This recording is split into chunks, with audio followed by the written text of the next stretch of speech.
In cyberpunk myths, we're gonna find a lot of times hopelessness, worlds where technology consumed and floated every aspect of human life. There's a question: what is the limit of technology? And what will happen to us if that limit gets broken? In 1998, Tsutomu Nihei started to publish his first manga, Blame, which tells us the story of Kili, a man who is searching for something important, breaking through the hostile, dark, and futuristic reality in a mega structure. Human beings developed a technology that will make their life easier. Every human was born with networking genes that made them able to access the network, and in that way all could control the city and stay connected to the netsphere. In this story, this city was built by robots called builders that the humans could control with the networking genes. And also all humans were protected by the safety devices, but there was an infection where all humans lost these networking genes. So builders started to build a city without control, and the safety devices started to see humans as menaces. So they began to be exterminated by these devices. All these events are told in the Blame prequel called Noise, so Blame starts when everything is wrong. Kili is searching for a human with networking genes in order to stop the megastructure. We don't know how big the megastructure is, we don't know what time has passed, and this is where we as readers meet with a very special story. Tsutomu Nihei is a mangaka that, inspired in American comics, created Blame. It's necessary to say that he's an architect, abilities that used to draw and transmit everything in a certain way, something that is important in all of his mangas.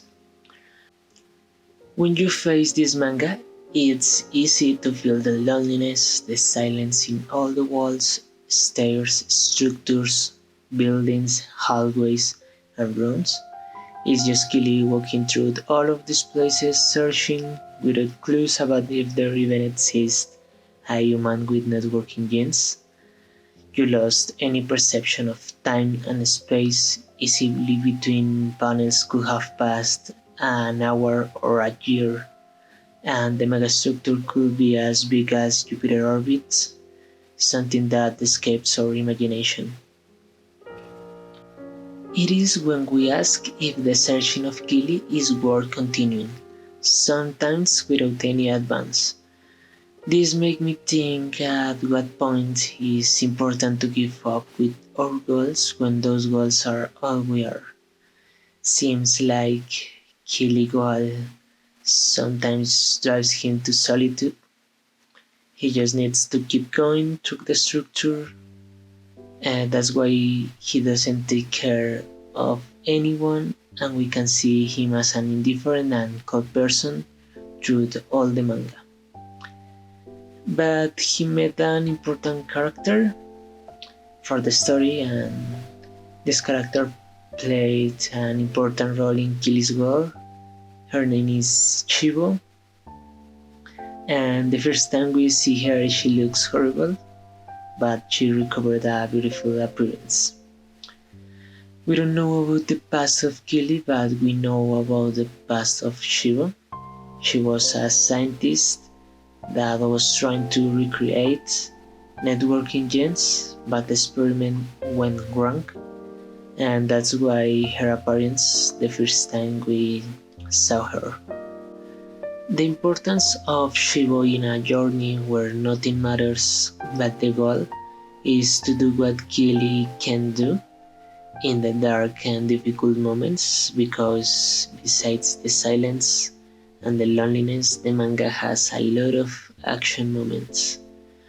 The megastructure is an hostile environment, and Kili and Shibo will find a lot of enemies that will interpose in their way with no option but fight. They will face this situation in order to continue the searching.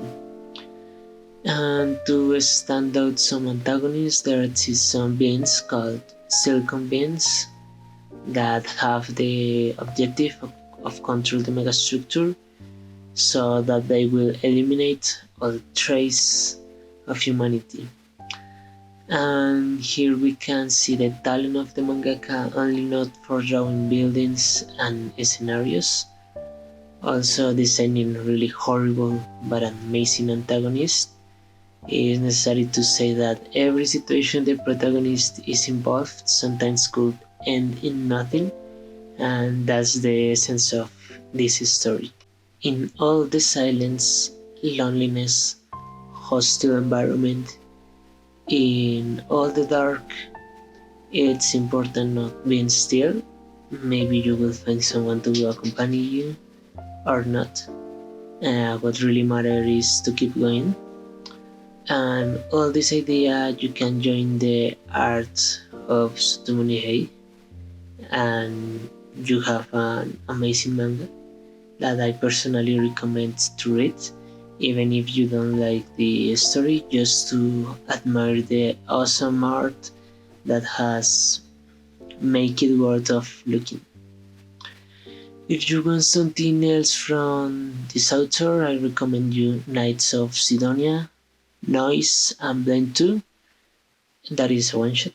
And now let's go search for networking genes, not knowing what the danger is in the next section of the megastructure.